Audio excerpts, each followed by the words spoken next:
अमरावतीमध्ये 26 तारखेला भव्य नागरी सत्कार आहे आणि कोणत्या भव्य लोकांचा, जे राम शिंदे विधान परिषदेचे सभापती आहेत, दत्तामामा भरणे हे मंत्री महोदय आहेत, वाशिमचे पालकमंत्री आहेत, पडळकरजी आहेत, बाबासाहेब देशमुख आणि इतर लोक आहेत. आणि ते कुठे आहे? छत्रपती शिवाजी महाराज सभागृहात. लाज वाटत नाही?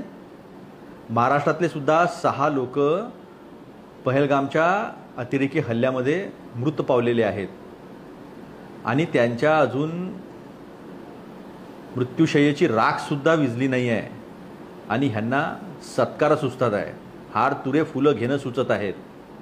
काय हो मोदी साहेब, काय हो फडणवीस साहेब, ही आहे का संस्कृती?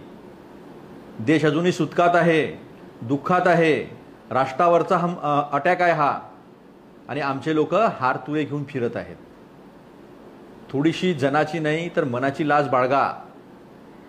संविधानिक पदावर बसलेले आहात आपण, सभापती आहात विधान परिषदेचे, कायदे मंडळाचे प्रमुख आहात आपण, आणि अशा परिस्थितीत 26 तारखेला आपण जर नागरी सत्कार घेत असाल आणि तोही छत्रपती शिवाजी महाराजांच्या सभागृहात, काय विचार करत असतील छत्रपती शिवाजी महाराज?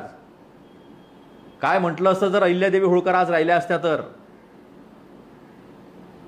आपली नाही, कमीत कमी छत्रपती शिवाजी महाराज, राजमाता अहिल्यादेवी होळकर यांचा तरी विचार करायला पाहिजे नव्हता?